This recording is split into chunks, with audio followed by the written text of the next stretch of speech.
Bom dia a todos. Nós hoje estamos começando uma série de 4 estudos sobre religiões. E a primeira que nós abordaremos hoje é o espiritismo kardecista. No próximo domingo nós falaremos sobre o catolicismo romano, no outro domingo sobre o islamismo e o último estudo será sobre as testemunhas de Jeová. Então essa é a sequência. Se não acontecer nada, havemos de cumpri-la durante o mês de janeiro, quando nós temos classe única aqui na igreja. E vamos começar com o espiritismo kardecista.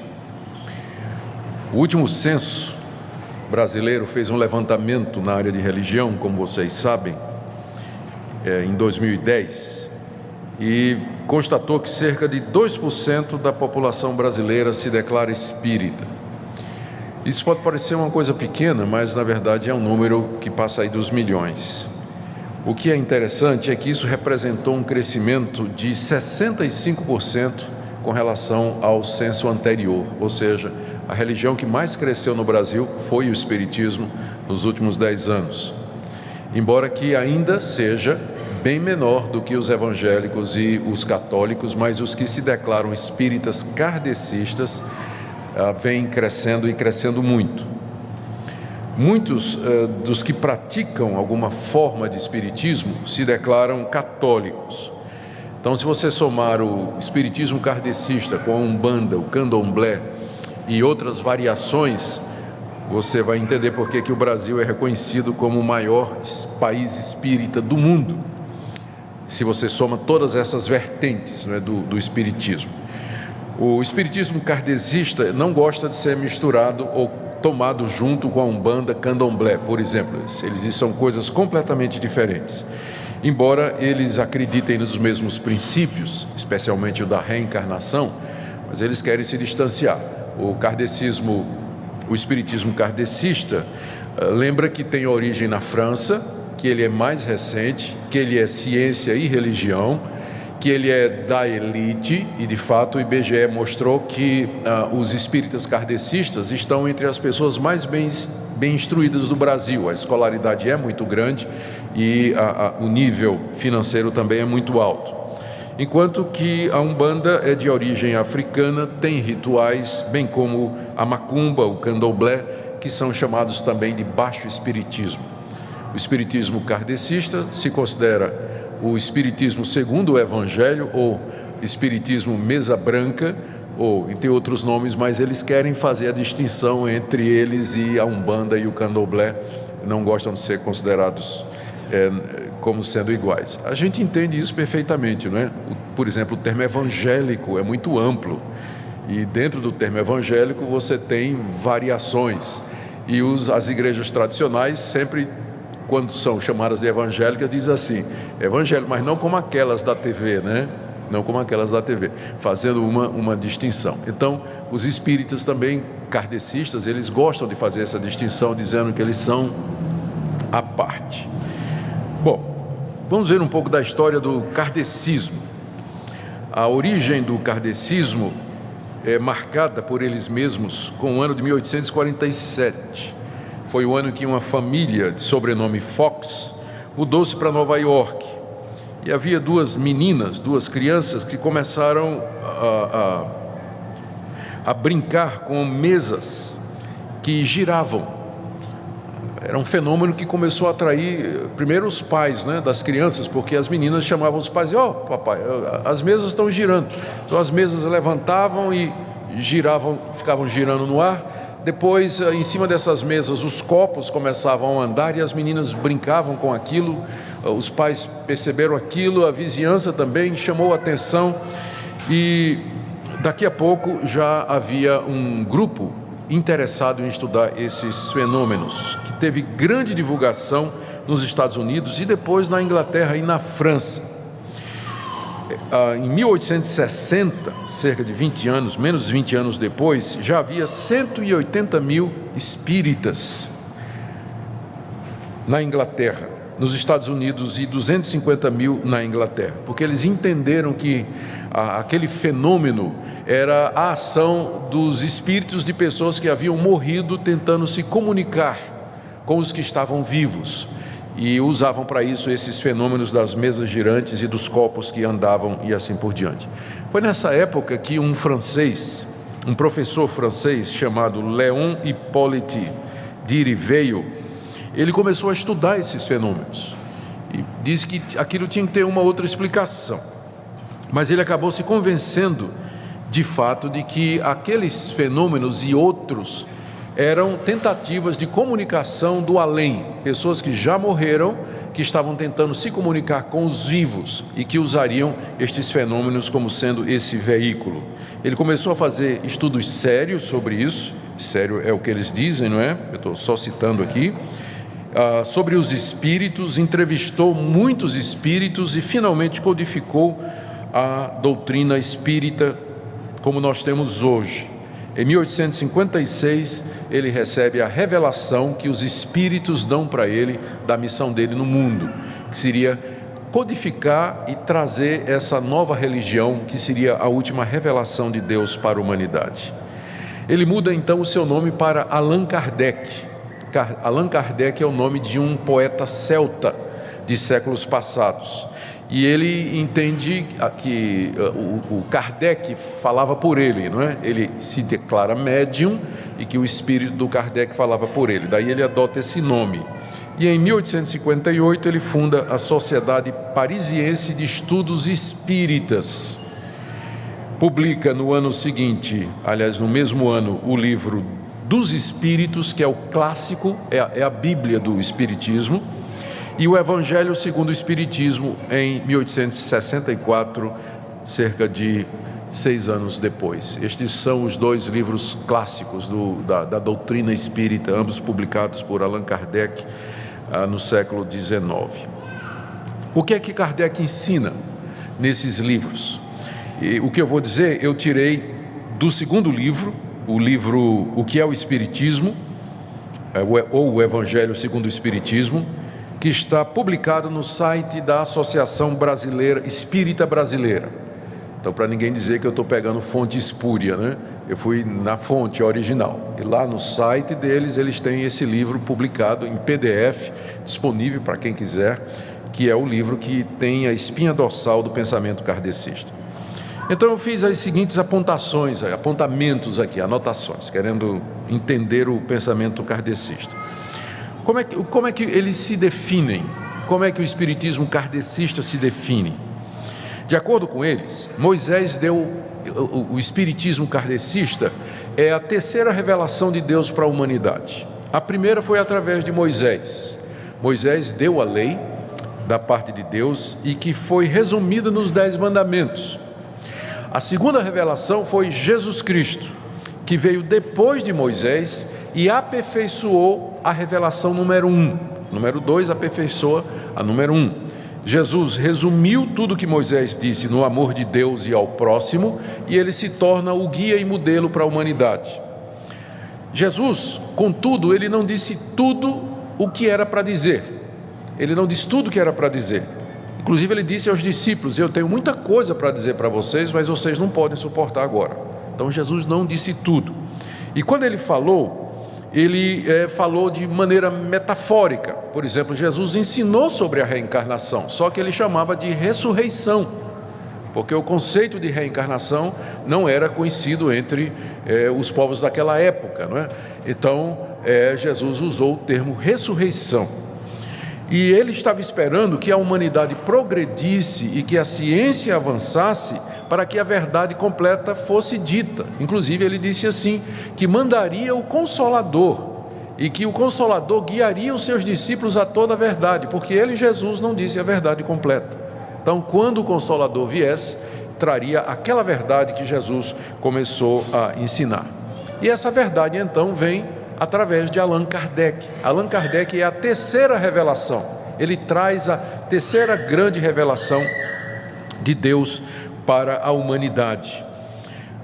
O Espiritismo, então, que é o complemento do ensino de Cristo, mostra a realidade do mundo espiritual e explica os fenômenos que antes pareciam especulação e coisas sobrenaturais.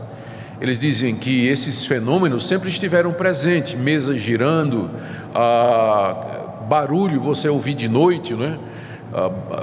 Gente andando na casa, você vê vulto, objetos se mexendo, pessoas que de repente parecem mudar de personalidade. Tudo isso era atribuído a demônios, e essa explicação não é científica. Agora o Espiritismo traz a verdadeira explicação. Isso é a tentativa dos mortos de falar com os vivos, e eles procuram chamar a nossa atenção para estabelecer contato conosco. Por isso essas manifestações que acontecem com muita gente, não é? O que as pessoas antes pensavam que era ilusão ou algum tipo de doença, a pessoa ficava lunática ou estava vendo coisa, ou a religião tradicional atribuía aos demônios. Não é nada disso. É simplesmente a tentativa dos espíritos desencarnados, aqueles que já morreram, de falar com os vivos. Jesus, na verdade, havia explicado isso. Ele até disse que João Batista era Elias. João Batista é Elias, não é? Aquele profeta do Antigo Testamento que voltou na pessoa de João Batista. E o próprio Jesus disse que ninguém pode entrar no reino de Deus se não nascer de novo. Então, a pessoa tem que nascer outra vez. Nascer só uma vez não é suficiente, ela tem que nascer de novo. Então, tudo que Jesus disse foi de forma velada, alegórica, porque ele não podia dizer a verdade completa naquela época. Ele estava esperando que a humanidade avançasse e progredisse. E isso chegou no século XIX, quando os espíritos então escolheram Allan Kardec para trazer a verdade final que Deus tinha para a humanidade. Assim, o Espiritismo, como eles entendem, porque eu não acredito em nada disso que eu estou falando, viu, gente? É que eu estou vendo gente assim. Eu estou só explicando o que é que o Espiritismo diz, tá? Não é o que eu acredito. Bom, só para deixar claro. O Espiritismo, então, é considerado por eles como sendo a consumação da evolução moral e espiritual da humanidade, pois combina ciência, religião e filosofia. Eles dizem que essa foi uma evolução que levou 18 séculos para poder se consumar. E agora em Allan Kardec você tem a revelação final de Deus para a humanidade. O Espiritismo, portanto, é o cumprimento daquela promessa de Jesus de que mandaria o Espírito Consolador. Então o Espírito que Jesus prometeu há 2 milênios atrás veio em 1840 e poucos, quando instruiu Allan Kardec a respeito das verdades do mundo espiritual e o que é que nos aguarda depois. Aqui é importante observar, segundo ponto, isso aqui é a origem do pensamento espírita, não é? Eu quis dar um pouco da história. Qual é a fonte de autoridade? Essa é uma pergunta que a gente sempre deve fazer quando estuda religiões e procura fazer uma comparação com o cristianismo. Quais são as fontes de autoridade que os líderes destes movimentos usam? Para que eles apelam? Enquanto que, por exemplo, os cristãos evangélicos apelam para a Bíblia como fonte de autoridade, a fonte de autoridade para o espiritismo kardecista não é dado, essa fonte não é dada por homens, mas é pelos espíritos, que são estou citando literalmente a página 37 do livro, não é dado por homens, mas pelos espíritos, que são as vozes do céu em todo lugar, através de uma multidão incontável de médiuns. A verdade Deus revelou para ser dada através dos espíritos desencarnados, que através dos médiuns nos trazem revelações a respeito das coisas que nós não sabíamos. Eles nos informam a respeito do mundo espiritual, eles nos falam a respeito do futuro, eles nos dizem a situação que eles passam e possibilita que você entre em contato com aqueles entes queridos que já morreram. Você pode saber como é que eles estão, aonde é que eles estão, os pensamentos que eles têm, enfim. Aliás, isso acaba atraindo, é uma das coisas que atrai muita gente para o espiritismo, é a possibilidade de falar com o marido que morreu, com a esposa que se foi, com o filho que faleceu. Então aquela saudade que a pessoa tem, aquela falta é suprida através do encontro que você pode ter com esses entes queridos que morreram numa sessão espírita, através da mediunidade. Então, esse é o pensamento, essa é a origem do pensamento espírita.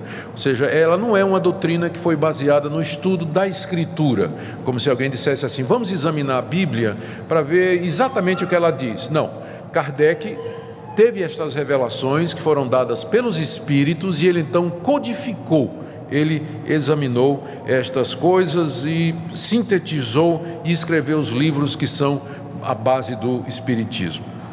A terceira doutrina, o terceiro ponto aqui, que é uma doutrina fundamental para o Espiritismo, é que esses espíritos que tentam falar conosco e que são responsáveis por esses fenômenos, mesa girante, copo, vulto, barulho, você ter visão, determinadas doenças mentais, isso aí, esses espíritos são, na verdade, as almas desencarnadas dos homens. Após a morte, o espírito fica vagando perto dos seus parentes, com consciência plena de quem ele era. Ele vê os seus parentes, ele lembra a sua história, ele tem memória, ele tem história. Página 92 e página 211 desse livro. E existem os espíritos bons e os espíritos maus, dependendo do que eles foram na Terra. Então, se foi uma pessoa muito má, uma pessoa perversa e muito cruel, depois da morte o espírito dessa pessoa continua nesse estado, é um espírito mau, um espírito perverso. Mas se a pessoa foi uma pessoa boa, que praticou a caridade, fez o bem, então quando ela morre, o seu espírito é um espírito do bem. E eles vivem em diferentes estados. Eu consegui, pesquisando pelo livro aqui, tentar classificar. Eles dizem que alguns espíritos, eles dizem que os espíritos estão em diferentes estados. Tem alguns espíritos que se sentem extremamente culpados por todos os males que eles fizeram aqui nessa terra. E outros, porém, estão num estado de felicidade e de alegria. Uns ficam presos nos locais onde viveram. Isso explicaria o famoso fenômeno da casa mal assombrada, não é? Porque é o espírito que tem uma história, foi alguém que tem uma história relacionada com aquele lugar, e depois que morre, o espírito dele não consegue se desligar daquela casa, daquele acidente geográfico, enfim, fica ligado, né? O espírito da pessoa fica rondando por ali. Outros conseguem transcender, né, escapar dessa proximidade aos locais em que eles viveram e vagar pelo universo e entre os outros mundos que existem. Vou falar deles daqui a pouco. Os espíritos culpados de homens e mulheres que fizeram muitas coisas erradas ficam vagando pelas trevas, sem destino. E esses espíritos maus, eles são atormentados com remorso pela lembrança da separação dos entes queridos e de todos os erros que eles cometeram. Esses espíritos podem se tornar rancorosos e perseguir aqueles que fizeram mal para você, em busca de vingança, e pode oprimir as pessoas, pode subjugá-las e até possuí-las, né? Esses espíritos maus e perversos. Então, isso que na religião cristã, eles dizem isso claramente, isso que na religião cristã tradicional é chamado de demônios, aquilo que a gente atribui a demônio, possessão demoníaca, engano, erro, opressão e males, isso aí não existem demônios, eles não acreditam na existência de Satanás, são espíritos desencarnados de pessoas que eram más e que estão tentando ou se vingar, ou nos iludir, ou voltar para ter contato com os seus parentes e amigos, mas não tem nada disso de demônio, Satanás, não é? Isso é uma explicação supersticiosa. A explicação deles é científica, né? A nossa é supersticiosa. Então, não são demônios, né? Mas na verdade são os espíritos maus. O quarto ponto aqui, que é muito importante também, é a possibilidade de comunicação com esses espíritos. Eles são agentes de Deus que trazem novas revelações para a humanidade. Página 145. E como tal, eles informariam a verdade sobre certos assuntos.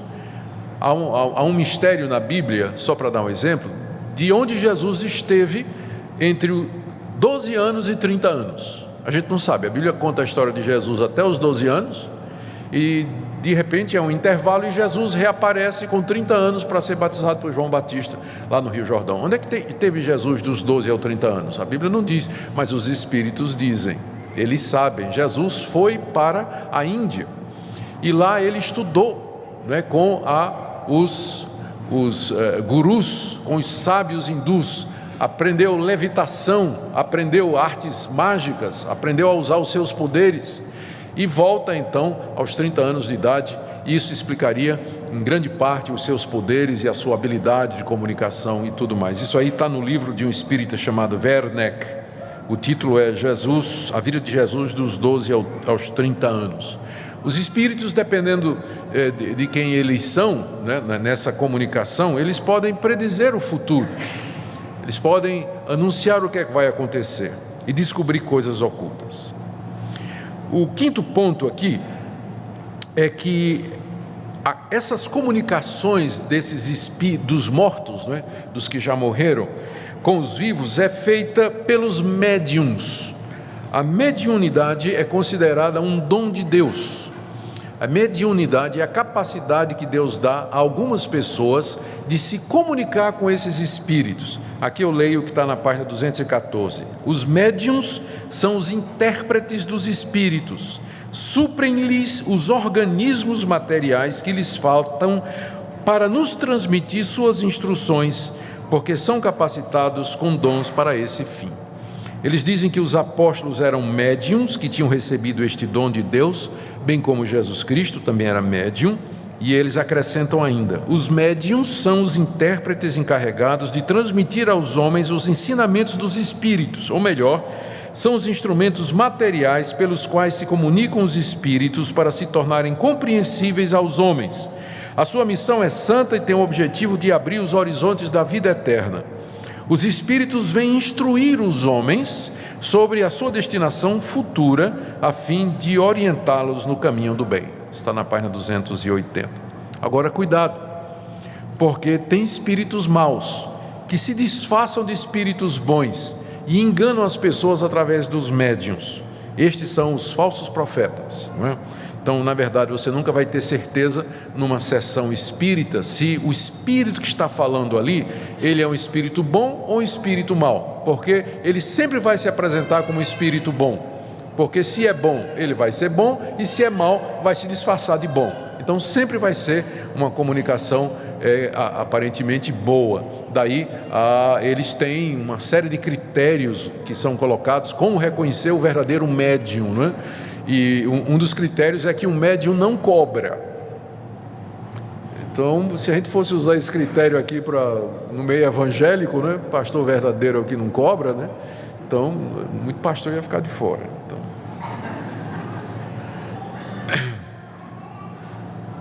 mas eles têm lá tem um capítulo lá do Allan Kardec exatamente sobre a verdadeira mediunidade. Aqui vem um sexto ponto que é essencial para o pensamento espírita, porque é claro que a essa altura a pessoa já pensou um pouquinho e diz assim: mas peraí, vamos pensar um pouco. A humanidade começou com dois espíritos, aí foi se multiplicando, hoje são 6 bilhões. De onde é que vieram os espíritos? De onde vêm esses espíritos, não é? Como é que eles se multiplicam? A resposta deles é que, no princípio, Deus criou os espíritos na quantidade já que era para ser. E esses espíritos, apenas uma parte deles habita na Terra, porque existem outros mundos. A raça humana está contida em parte na Terra. Ela habita outros mundos pelo universo afora. Então, o conceito de pluralidade de mundos é essencial na doutrina espírita para poder explicar a quantidade de espíritos que existe e de onde eles vêm. Essa é a afirmação dele. E onde é que está isso na Bíblia? Está na Bíblia. Jesus não disse: na casa de meu pai há muitas moradas?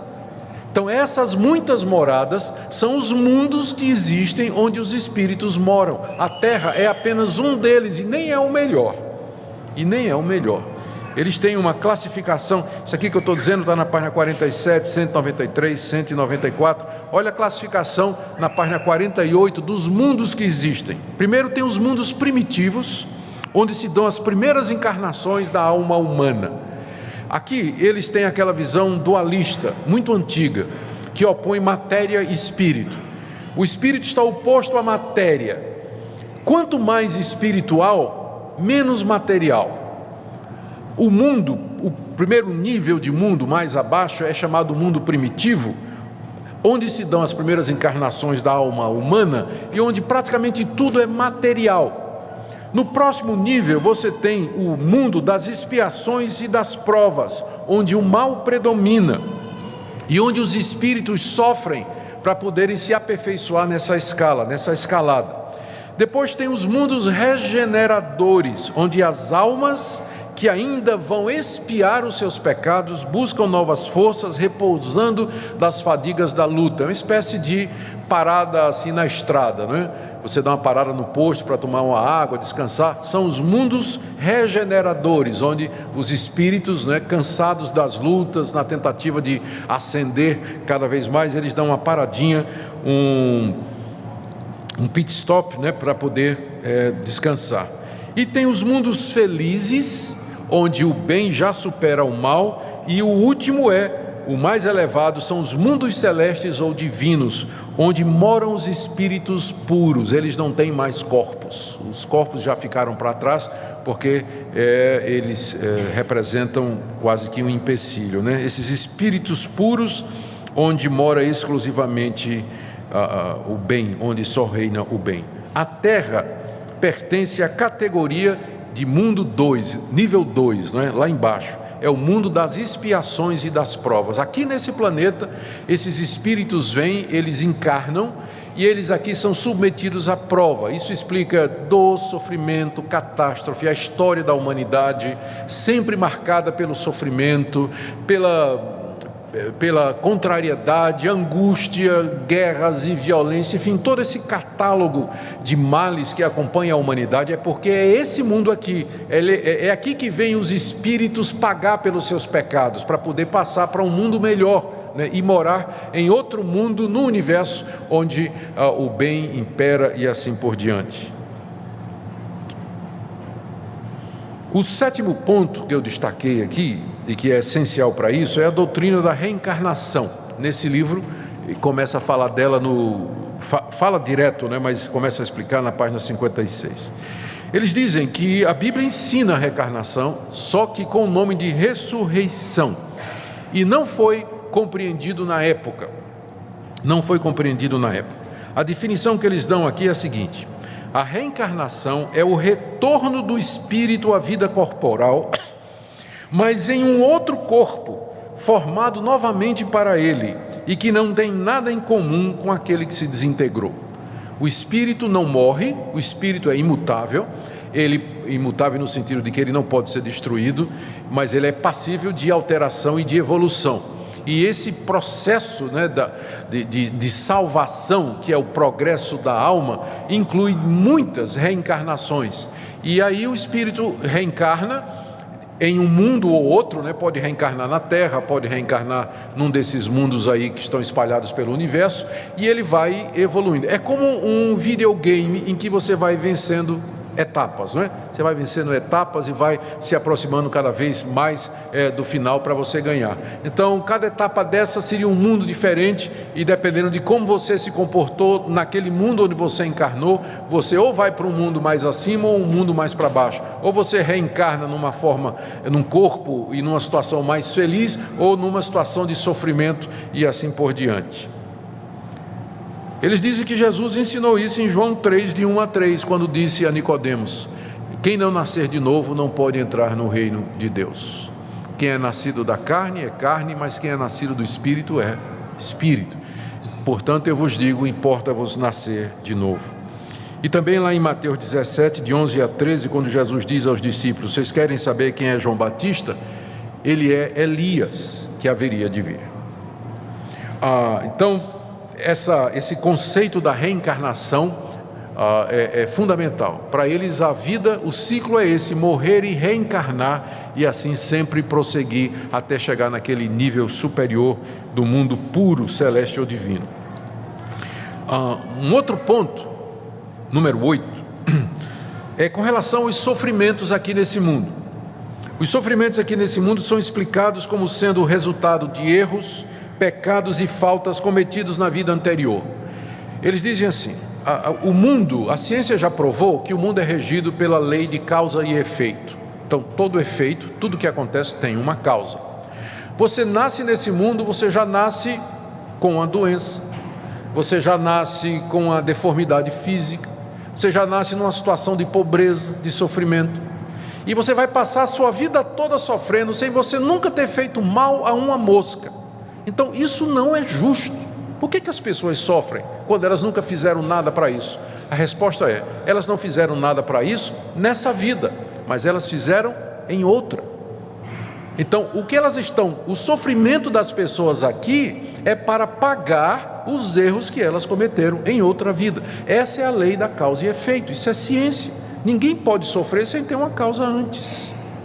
Então, esse é o motivo pelo qual as pessoas sofrem erros, pecados e faltas cometidos na vida anterior. Naturalmente, Allan Kardec desprezou completamente o ensino bíblico do pecado, né? A ideia do pecado, de que a raça humana, o sofrimento acontece, porque ele parte do princípio que o ser humano é inocente. Né, que o ser humano é inocente, que quando as pessoas vêm a esse mundo, né, elas nascem inocentes, ou pecado, o conceito de pecado quase nem aparece no livro, né? E também ele também não menciona, não chega nem perto de mencionar o conceito de juízo final, o dia em que Deus vai fazer o ajuste de contas, né? O dia que Deus vai fazer o ajuste de contas. Então, porque não tem esse conceito do pecado original, que é a explicação bíblica para o sofrimento do homem aqui nesse mundo, então é que ele vai ter que dizer que a causa do sofrimento é uma vida anterior, onde você fez um monte de coisa errada. E aqui vem e aqui eles dizem também, e é justo porque é o seguinte: você vê um monte de gente fazendo mal aqui na terra, e ninguém é preso por isso, ninguém sofre por isso, os maus prosperam. Então, o que é que vai acontecer? Eles não são castigados agora, mas quando eles reencarnarem, aí, lá na próxima reencarnação, eles vão sofrer pelo mal que eles fizeram aqui. Bom, aqui tem um nono ponto, que diz que é a questão: como é que os pecados então são, esses erros, como é que eles são pagos, não é? E é óbvio que na doutrina espírita o que paga pecado é sofrimento. Se você pecou, você vai pagar a sua culpa sofrendo, ou agora nessa encarnação ou na próxima. Então, no livro, né, nesse livro não tem, eu li o livro todinho, não tem uma única menção sobre a cruz de Cristo como sendo pagamento pelos nossos pecados, o sangue de Cristo derramado pelos nossos pecados, o conceito de que Cristo na cruz morreu por nós, a ideia da substituição, que Cristo morre como nosso substituto, não aparece uma única vez no livro. A ideia é de que o pecado é pago pelo sofrimento. Se você pecou, se você errou, você vai pagar por isso, sofrendo aqui nesse mundo ou na próxima reencarnação. Eu vou ler aqui o que diz a página 70. Nas suas diversas existências corporais é que os espíritos se livram pouco a pouco de suas imperfeições. As provas da vida fazem avançar quando são bem suportadas. Como expiações, expiação é pagamento, elas apagam as faltas e purificam. O sofrimento é o remédio que limpa a chaga e cura o doente. Quanto maior o mal, mais o remédio deve ser eficiente. Aquele, pois, que sofre muito, deve dizer que tinha muito a expiar e se alegrar de ser curado logo. Então, na doutrina espírita, o pecado se paga com sofrimento, e isso através de sucessivas reencarnações. Aqui um 10º ponto que está ligado a esse. Os espíritos desencarnados, eles têm a chance de se arrepender dos seus pecados ainda, depois da morte, não é? Depois que ele morre, desencarnou, ele olha para trás, viu todo o sofrimento que ele passou, então ele pode se arrepender. página 135, página 213, vários lugares é dito. Quando o espírito mau se arrepende, Deus lhe traz esperança, e aí ele pode retornar à terra para se aperfeiçoar. Parece que o privilégio da reencarnação é dado somente ao espírito que se arrepende. Esse espírito mau, que durante uma encarnação fez um monte de coisa errada, depois que ele morre, que ele fica vagando em trevas, se ele se arrepende do mal que ele fez, Deus lhe dá uma segunda chance depois da morte, e aí ele volta à terra para reencarnar, para pagar esses pecados, para ir depois da próxima morte, ele já ir para um daqueles universos ou mundos ou um nível espiritual superior. Por isso, é bom que nós oremos pelos espíritos. Página 39, a oração pelos mortos. Aí diz aqui, página 266, os espíritos sofredores pedem orações, e as orações dos vivos são proveitosas para eles, porque ao ver que são lembrados, se sentem mais confortados e menos infelizes. Além disso, a oração tem para eles uma ação mais direta, reanima sua coragem, estimula neles o desejo de elevar-se pelo arrependimento, pela reparação, e pode desviá-los do pensamento do mal. Ou seja, você pode orar pela alma orar pelo espírito daquele ente querido que você teve, ou daquele amigo seu que era uma pessoa muito má, né, e que morreu e que deve estar em sofrimento. Você pode orar por ele, porque Deus pode conceder o arrependimento, e aí ele vai voltar numa outra forma, onde ele vai pagar aqueles pecados e assim ele vai evoluir. O 11º ponto aqui da doutrina espírita, e que é básico para eles, é resumido numa frase que está na página 39: fora da caridade não há salvação. Esse é um slogan do espiritismo kardecista: fora da caridade não há salvação. Mas vocês já entenderam agora o que é que isso quer dizer, não é? Fora da caridade não há salvação. A salvação aqui é você simplesmente se aperfeiçoar o seu espírito através de sucessivas reencarnações, onde essas imperfeições são purgadas pelo sofrimento que você vai passar em cada uma delas. E se você fizer o bem, se você é arrependido, né, você fazer o bem, praticar as boas obras, fazer caridade e ajudar os pobres, isso vai ajudar você, isso paga pecado, isso entra na contabilidade a seu favor, de forma que quando você morrer, você pode ir para um mundo mais evoluído ou reencarnar numa forma mais feliz. Vocês agora entendem por que o Espiritismo dá tanta ênfase na questão da caridade, da ajuda aos necessitados e aos pobres, que é uma coisa boa, porém a motivação é essa, que faz parte desse processo evolutivo de redenção da alma pelo qual o indivíduo vai fazer.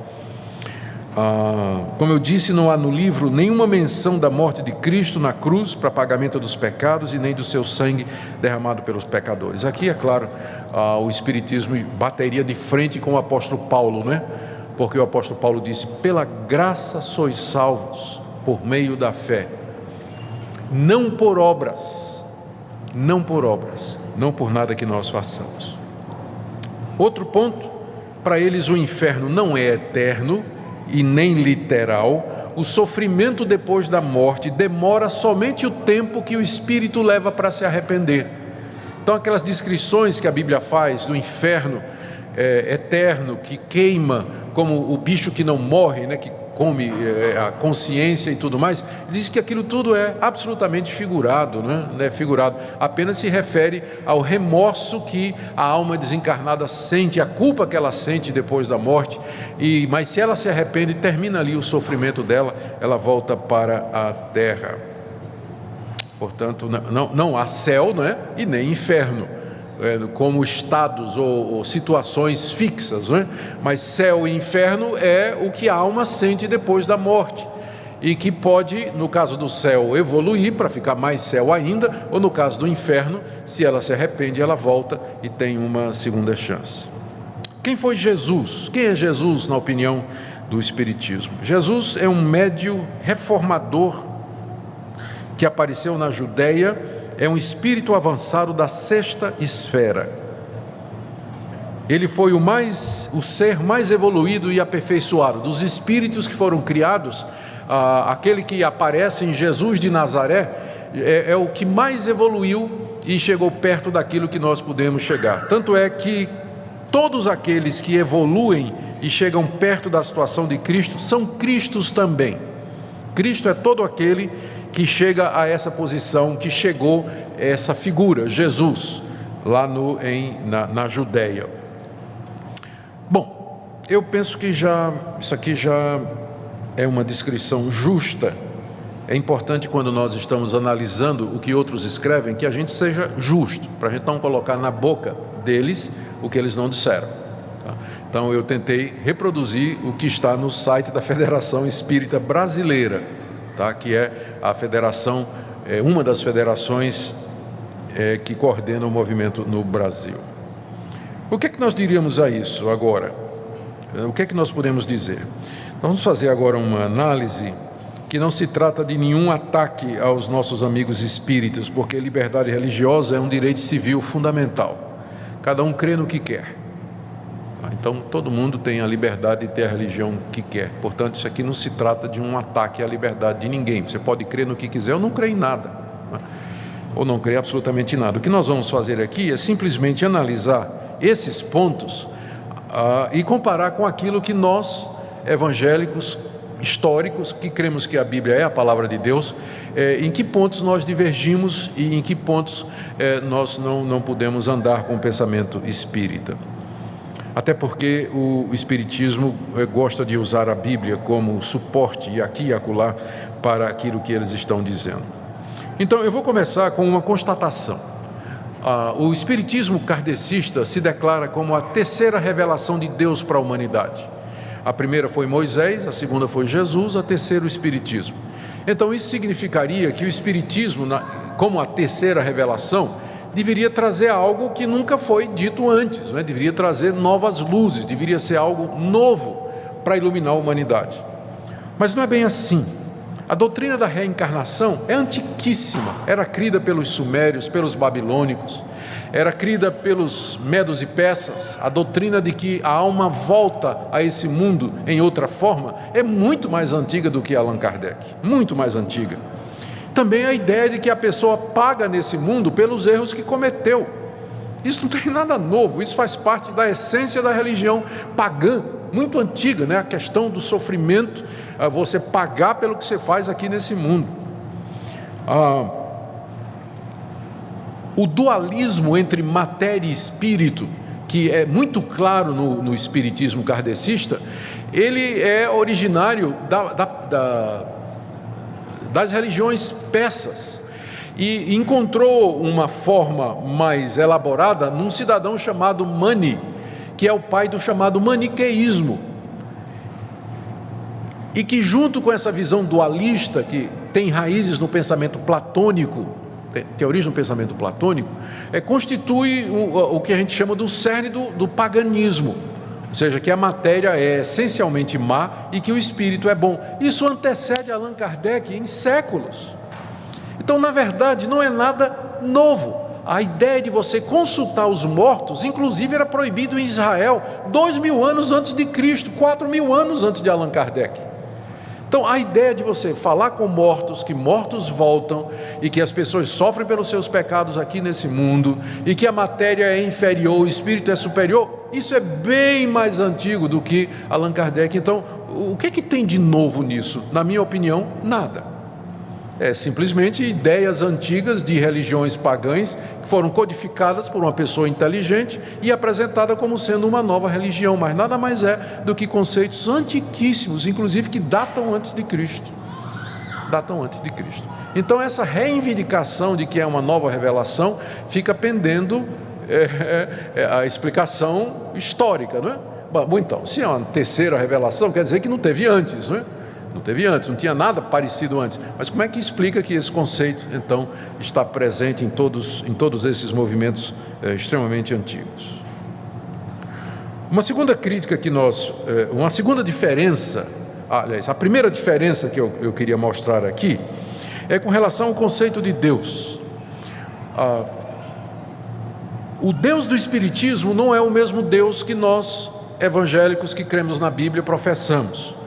O Deus que nós professamos Ele é eterno, Ele é criador dos céus e da terra, onipotente, onipresente, onisciente. Até aqui o espírita kardecista iria conosco. Mas aí nós vamos mais adiante e dizemos que esse Deus subsiste em 3 pessoas: Pai, Filho e Espírito Santo. E aqui já começa a diferença com o kardecismo, porque para eles Jesus Cristo não é Deus. Ele é o homem mais perfeito e evoluído que já houve nessa face da terra, e portanto ele é modelo e guia para nós, mas ele não é Deus. Para nós Jesus Cristo é Deus, ele é a segunda pessoa da Trindade. E o Espírito Santo também é Deus, mas para o espiritismo kardecista, as referências que a Bíblia faz sobre o Espírito Santo é sobre os espíritos desencarnados, espíritos mortos. O Espírito Santo não é terceira pessoa da Trindade. Então o Deus do espiritismo não é o Deus do cristianismo evangélico histórico, que leva a Bíblia como sendo, ou que toma a Bíblia como sendo a palavra de Deus. A primeira diferença é essa: não é o mesmo Deus. Por isso então já fica difícil, é uma situação complicada quando vem aquelas cerimônias ecumênicas, não é?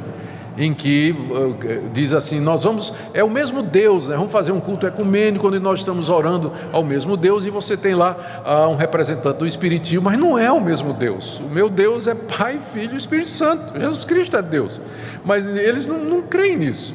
Então não é o mesmo Deus. A diferença já começa aí. E também a diferença fundamental com relação a Jesus Cristo. Para nós, Jesus Cristo é Deus feito homem. Ele não é um espírito aperfeiçoado, um homem aperfeiçoado.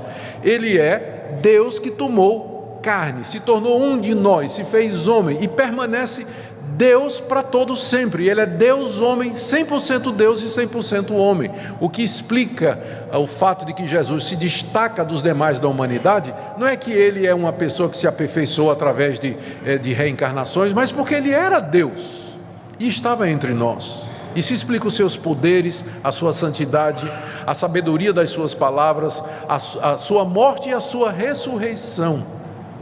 E para nós o Espírito Santo, como eu já disse, também é Deus. Portanto, a diferença conceitual básica é muito grande entre o que nós cremos a respeito de Deus e que o espiritismo kardecista acredita a respeito de Deus. Um outro ponto aqui de diferença é com relação a essa fonte de autoridade, que são as informações dos espíritos. Vamos pegar um conceito central para o espiritismo, como, por exemplo, a pluralidade de mundos, que existem universos habitados por homens pelo cosmos afora. Só não foram descobertos ainda, né? Mas tem. Mas qual é a base para eles afirmarem isso? Para nós, a Bíblia é a única regra de fé e prática. E se houvesse mundos dessa natureza, com homens morando, nós deveríamos encontrar algum sinal disso na Escritura Sagrada, mas não tem absolutamente nada. Quando Jesus diz, na casa do meu Pai há muitas moradas, ele está simplesmente dizendo que tem muito lugar na casa do Pai. Não está se referindo a mundos ou terras, né, e planetas povoados pelo universo afora. Isso aí, esse conceito não foi encontrado na Bíblia, mas foi dado pelos espíritos. Os espíritos é que disseram isso a Allan Kardec, de que existem mundos habitados. Então já vem uma grande diferença aqui. A doutrina evangélica, protestante, cristã, ela é baseada na Escritura. O que é que a Bíblia diz? Se a Bíblia não diz, eu não posso afirmar, eu não posso dizer. O pensamento kardecista é baseado em sessões mediúnicas, em que um médium diz que está recebendo o Espírito, que está dando a seguinte informação. Aí vai passando aquelas informações. Eu vou ler aqui para vocês o que está no site da Federação Espírita Brasileira, na parte dizendo quem somos nós e a origem do Espiritismo. Ele diz assim: Rivail, que é o Allan Kardec, pedagogo francês, fluente em diversos idiomas, autor de livros didáticos e adeptos de rigoroso método de investigação científica, não aceitou de imediato os fenômenos das mesas girantes, mas estudou-os atentamente e observou que uma força inteligente movia estas mesas, e investigou a natureza desta força, que ele identificou então como os espíritos dos homens que haviam morrido. Ok, não é dito aqui como é que ele chegou a essa conclusão de que aquelas mesas girantes eram os espíritos dos homens que haviam morrido.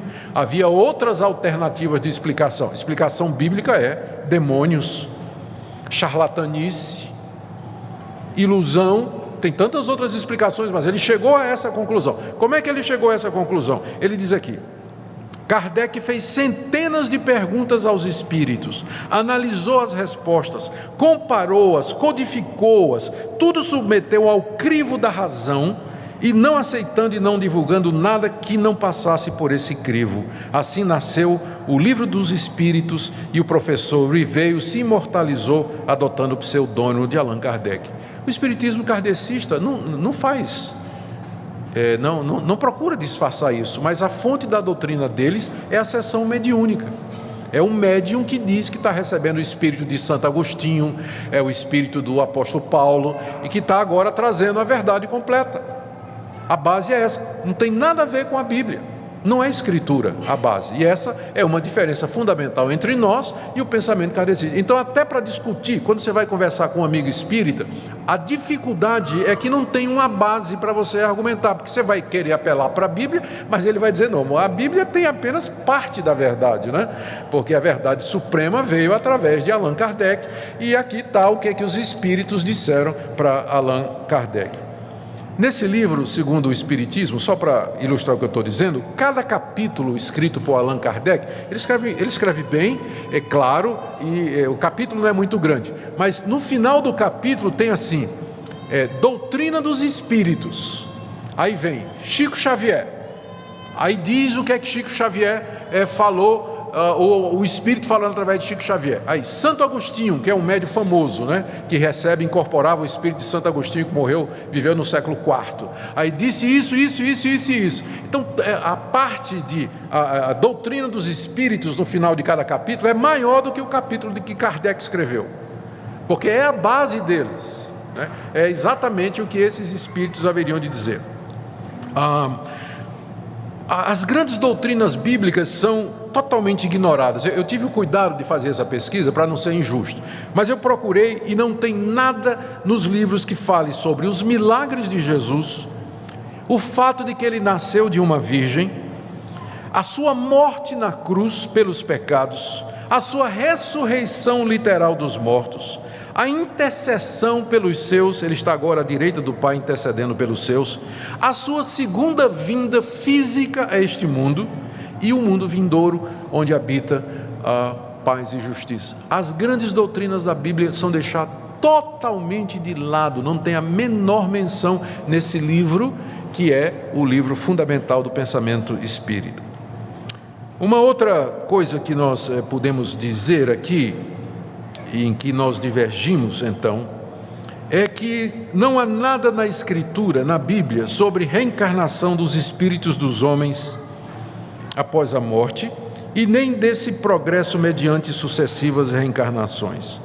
Os dois textos prediletos que eles usam para falar da reencarnação é a palavra de Jesus: necessário vos é nascer de novo. A gente não pode pegar uma passagem da Escritura e isolá-la das demais Escrituras. O novo nascimento a que Jesus se refere é uma experiência espiritual aqui nesse mundo, e não um novo nascimento físico. Porque essa experiência de nascer de novo, ela é dita ou é referida pelos outros autores bíblicos como sendo justificação, regeneração, passar da morte para a vida, iluminação, crer, adoção, que são nomes diferentes para a mesma experiência. Quando uma pessoa aqui se arrepende dos seus pecados e ela crê em Jesus Cristo, e é operado o milagre da transformação interior do seu coração. É tão diferente a pessoa a partir disso, que é como se ela tivesse nascido de novo, ela é uma outra pessoa. O apóstolo Paulo se referiu a isso dizendo: se alguém está em Cristo, é uma nova criatura. A mudança é tão clara, é tão distinta do mundo, que é como se a pessoa fosse mudada em outra. Daí Jesus fala de nascer de novo. Então é uma experiência que ocorre aqui, e não é voltar ao ventre. Foi isso que Nicodemos não entendeu direito, né?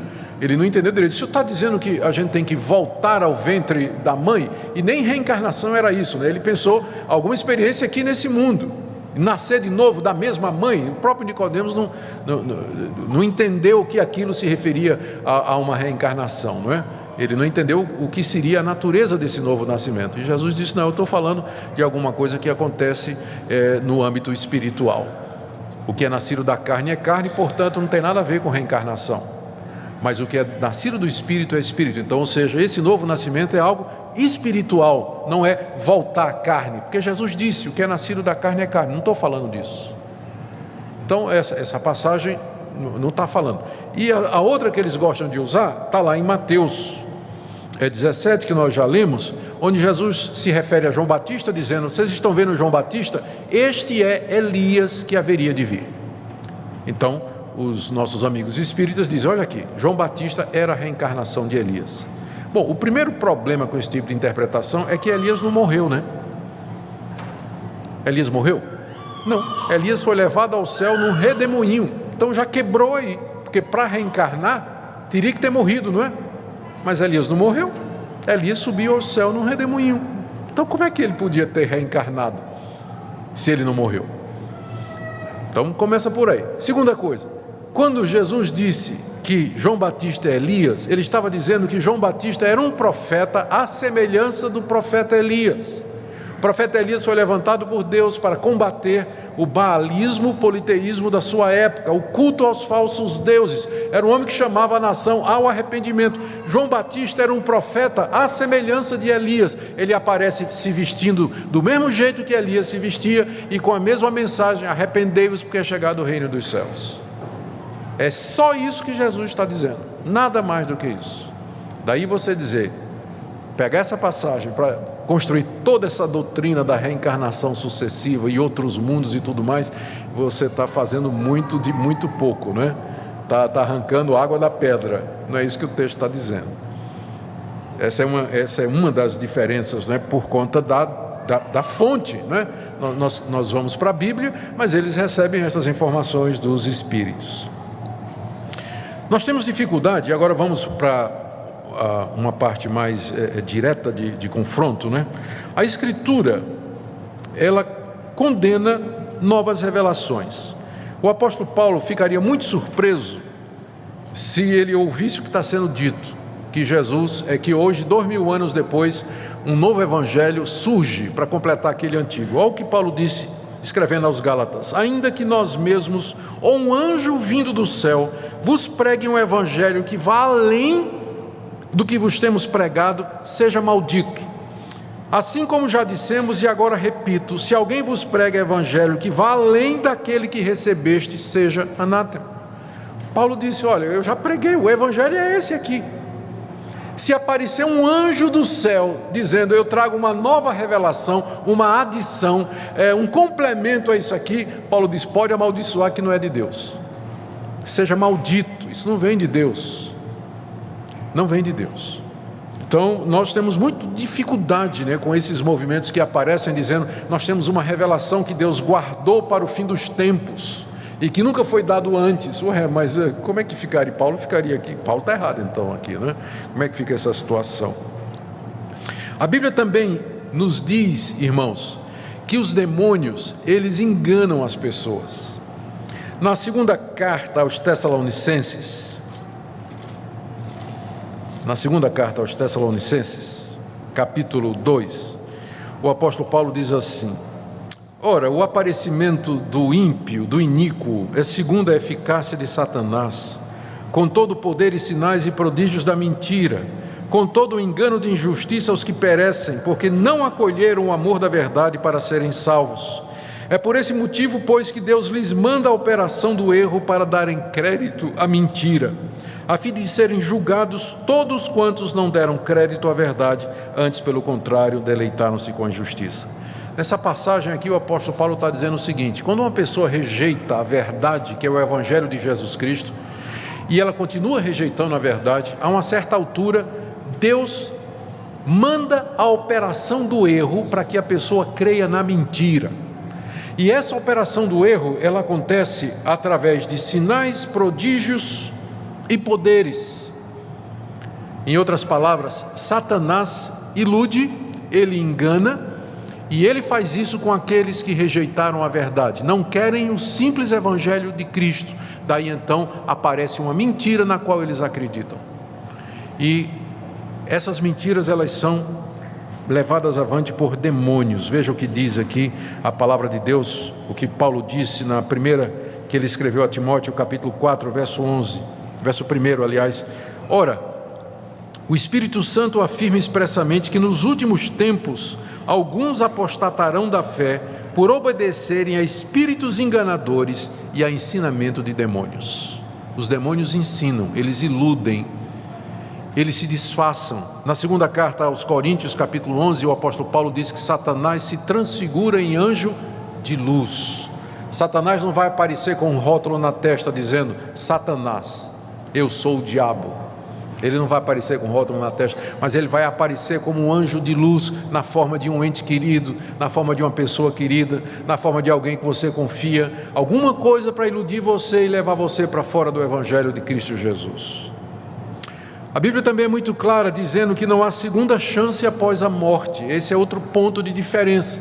No Espiritismo, a pessoa recebe chances e oportunidades de arrependimento depois da morte, mas de acordo com a Bíblia, não tem essa chance. Em Hebreus capítulo 9, verso 27 está dito: aos homens está determinado morrer uma só vez, e depois disso vem o juízo.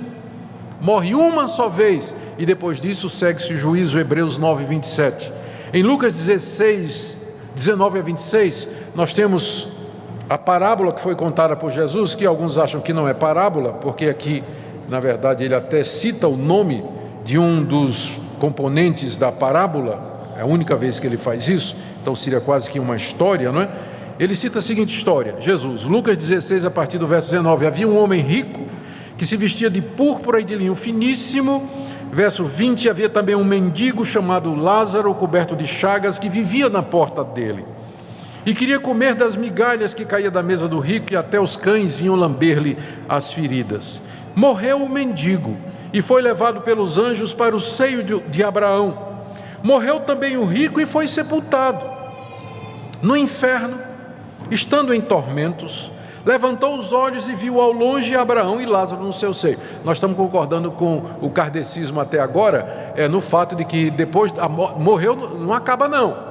Depois da morte, continua vivo, né? Então, concordamos com eles até agora, né? Então, nesse ponto, os kardecistas e os evangélicos se unem contra os materialistas, porque os materialistas vão dizer que depois da morte, acaba tudo, não tem nada. Até agora nós estamos concordando, os dois morreram e continuaram existindo. O miserável, pobre mendigo foi para o seio de Abraão, o céu, e o rico entrou no estado de sofrimento. Vamos dizer que é figurado? Não é, mas vamos dizer que é figurado. Esse ficou no estado de felicidade depois da morte, e outro entrou no estado de culpa, de remorso e de sofrimento, e ambos se lembravam do que é que tinha acontecido aqui na terra.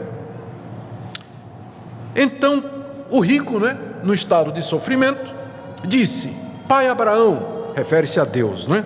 Tem misericórdia de mim e manda Lázaro que molhe em água a ponta do dedo e me refresque a língua, porque estou atormentado nessa chama. Disse, porém, Abraão: Filho, lembra-te que recebeste os teus bens em tua vida, e Lázaro igualmente os males. Agora, porém, aqui ele está consolado e tu em tormentos. E além de tudo, está posto um grande abismo entre nós e vós, de sorte que os que querem passar daqui para vós, outros não podem, e nem os de lá passar para cá. Não pode mudar. Morreu, entrou no estado de sofrimento, estado de felicidade. Ah, pai Abraão, tem misericórdia, eu estou sofrendo aqui, manda Lázaro aqui trazer um pouquinho d'água para eu morrer, para me aliviar desse sofrimento. Não dá, porque não pode mudar. Não pode sair de um estado para o outro. Depois da morte não tem isso. Jesus parece que não conhecia a doutrina, né?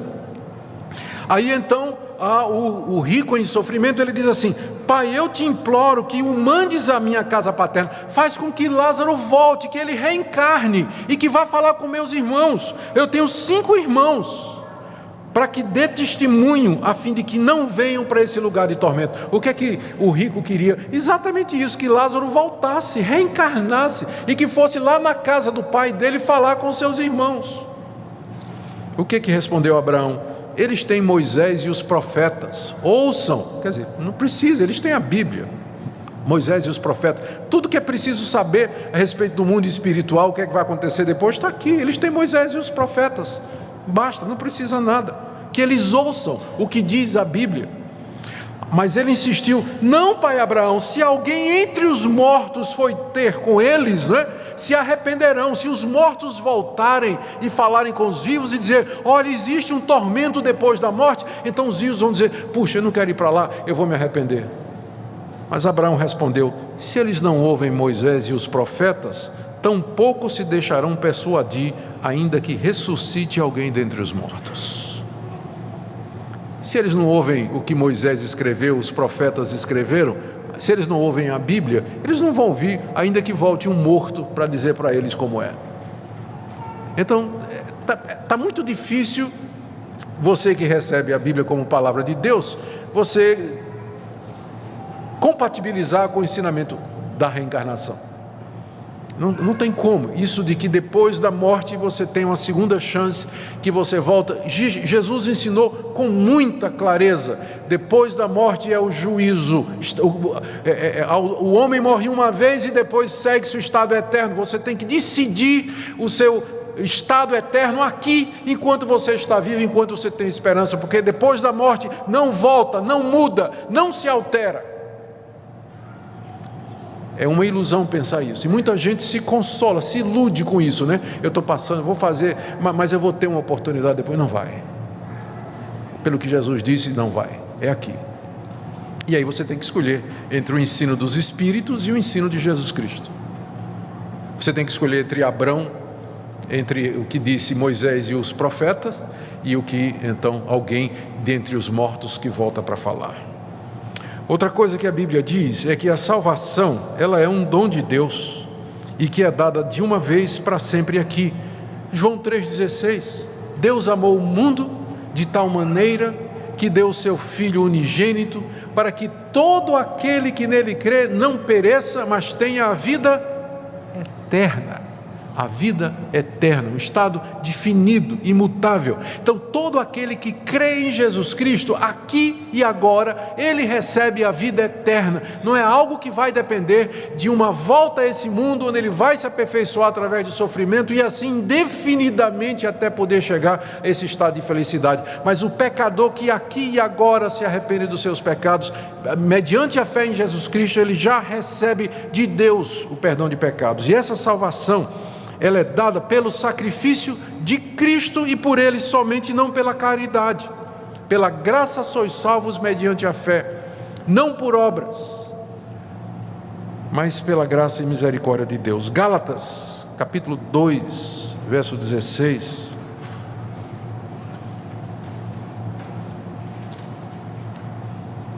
Contestando os judaizantes que queriam dizer que a salvação era pela caridade e por obras, Paulo escreveu: o homem não é justificado diante de Deus por obras da lei, ou seja, fazer o bem, praticar a verdade, por uma razão muito simples: ninguém consegue fazer isso plenamente, a ponto de satisfazer o Deus Santo. Se a salvação fosse pela caridade, ninguém seria salvo, nem você nem eu. Se a salvação fosse pelo merecimento, estaríamos todos já no inferno. Salvação é um dom de Deus, mediante o sacrifício do seu Filho na cruz do Calvário, que ali sofreu a minha penalidade, que morreu pelos meus pecados, de forma que Ele possa, Deus agora nos concede uma salvação livre, plena e completa dos pecados seus aqui e agora, e não numa vida futura. É pela cruz de Cristo e pelo sangue de Cristo que os pecados são perdoados. Voltando a Paulo, Gálatas 2,16: o homem não é justificado por obras da lei, e sim mediante a fé em Cristo Jesus. Também nós cremos em Cristo, para que sejamos justificados pela fé em Cristo e não por obras da lei, pois por obras ninguém será justificado diante de Deus. Mesmo o homem ou a mulher mais dedicados e moralmente esforçados aqui nesse mundo, jamais chegarão a um nível em que poderão satisfazer o padrão do Deus santo e perfeito, que nem pode contemplar o mal, tal a sua santidade. De acordo com a Bíblia, portanto, o inferno é eterno.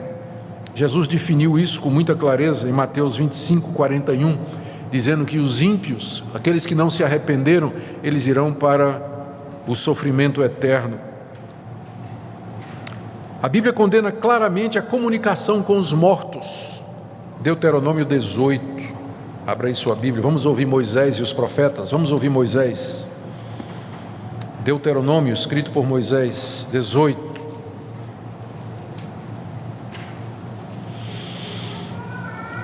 A partir do verso 9. Quando entrares na terra que o Senhor teu Deus te der, não aprenderás a fazer conforme as abominações daqueles povos. Não se achará entre ti quem faça passar pelo fogo seu filho ou sua filha, nem adivinhador, nem prognosticador, nem agoureiro, nem feiticeiro, nem encantador, nem necromante, nem mágico, nem quem consulte os mortos, pois todo aquele que faz tal coisa é abominação ao Senhor. E por estas abominações o Senhor teu Deus os lança de diante de ti. Perfeito serás para com o Senhor teu Deus, porque estas nações que hás de possuir ouvem os prognosticadores e os adivinhadores, porém a ti o Senhor teu Deus não permitiu tal coisa. É o que Moisés escreveu. Ele disse que Deus proíbe a tentativa de comunicação com os mortos. Deus proíbe a necromancia. Está vendo aqui os necromantes? Os necromantes são estes que buscam, da palavra para morto, né? Necros, é aqueles que buscam uma relação com quem já morreu, chamada de necromancia, que consultam os mortos, que procuram ouvir os mortos, que provocam aqueles que já morreram. Por que é proibido? Não é porque é possível e Deus não quer esse tipo de comunicação. É porque ao fazer isso você abre a porta da sua mente e do seu coração para a entrada de espíritos malignos, de demônios, que vão iludir você e vão enganar você, quando você deveria buscar a Deus e ouvir a palavra de Deus. Você se abre para o erro, a porta da sua mente e do seu coração se abre para a entrada de espíritos enganadores. Por isso Deus diz: não consulte mortos. Não é que é possível falar com eles, mas é que ao fazer isso você vai se abrir para as trevas. Você vai se abrir para as trevas. Brincar com estas coisas é perigoso, porque Satanás é, de acordo com a Bíblia, o pai da mentira, e ele é representado como um leão que ruge, que procura nos devorar, e por isso a gente precisa ter bastante cuidado com isso. Isaías capítulo 8, porque Jesus disse: tem que ouvir Moisés e os profetas. Já ouvimos Moisés e vamos ouvir um profeta. Agora Isaías. Isaías capítulo 8.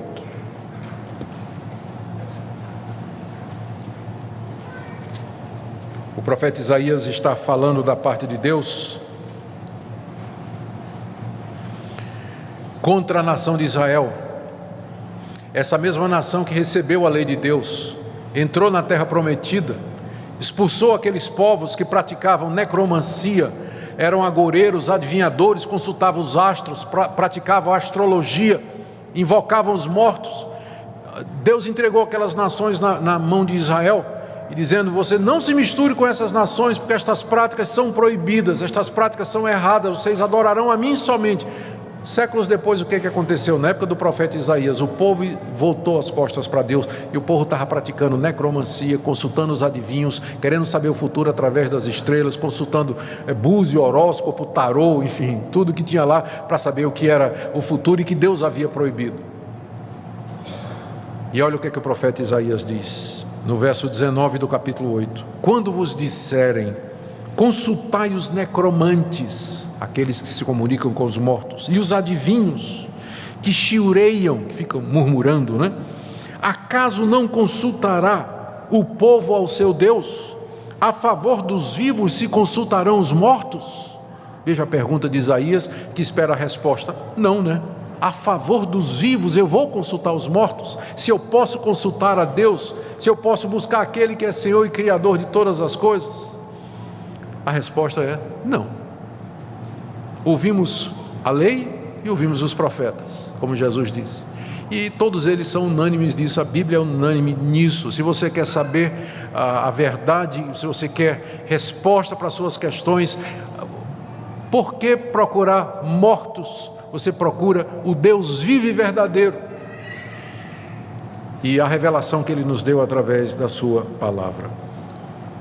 Eu ainda poderia falar aqui, ainda poderia citar o primeiro livro das Crônicas, capítulo 10, Levítico, capítulo 20, verso 6, o fato de que no Novo Testamento Jesus nunca invocou o espírito de ninguém, os apóstolos não recomendam a procura dos mortos ou a mediunidade.